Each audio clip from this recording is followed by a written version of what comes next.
Hello everyone, my name is Christian Rodriguez, and I wanted to ask you, do you agree with consecutive or concurrent sentencing?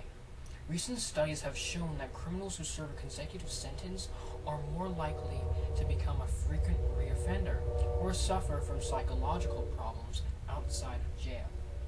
The concurrent sentence gives criminals a lighter sentence, but doesn't seem to provide a rock-solid deterrence for future crimes they might commit.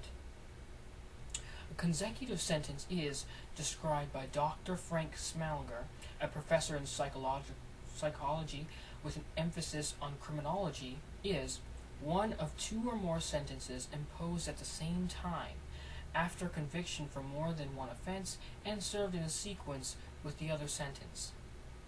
In short, it involves a defendant carrying out multiple sentences, one after the other. A concurrent sentence is, what is described by Dr. Frank Smallinger also, is one of two or more sentences imposed at the same time, after conviction for more than one offense and served at the same time. In short, this also means that the defendant is carrying out multiple sentences, but at the same time. The American citizens today want criminals to be punished more harshly and swiftly than its past citizens before the 2001 destruction of the Twin Towers. Although it seems to be a fitting punishment, harsher imprisonment seems to be negative in terms of the effects when serving a long sentence. What's described in the National Institute of Justice in one of their journals is, prisons are good for punishing criminals and keeping them off of the street, but prisons may actually have an opposite effect. Inmates learn more effective crime strategies from each other, and time spent in prison may desensitize many to the threat of future imprisonment. If they aren't imprisoned for life or sentenced to death, their inevitable release will most likely result in a smarter criminal overall. You could counter this statement by suggesting that we give every criminal a life in prison sentence. But where's the justice in that? It wouldn't be humane to give a criminal an extremely harsh sentence for just stealing a cell phone. Yes, I would agree if he killed two individuals to attain the cell phone, then by all means punish him with a harsher sentence rather than just a slap on the wrist. However, sometimes criminals do not deserve a short or life sentence. This is where the concurrent sentence comes into play. If criminals serve a concurrent sentence, the influence of other offenders will not have such a big effect on their choices after freedom, lessening the overall reoffending rate among all of the criminals incarcerated.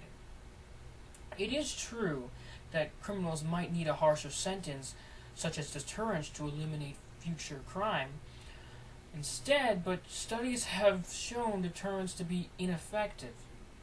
Deterrence is, which is also defined by Dr. Frank Smallinger, as a goal of criminal sentencing that seeks to inhibit criminal behavior through the fear of punishment,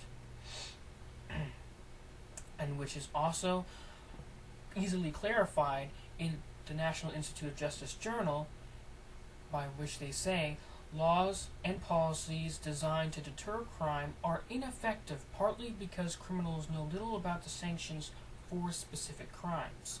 Seeing a police officer with handcuffs and a radio is more likely to deter criminals than passing a new law, increasing penalties. Criminals who serve a greater sentence could also develop a higher risk of developing psychological problems outside of prison when they finally get out. Dr. Diane Shetsky, a restorative justice project facilitator, quoted, "Inmates lose much more than their freedom upon going to prison. They lose their autonomy, self-esteem, identity, friends, choices, recreational outlets, and overall privacy.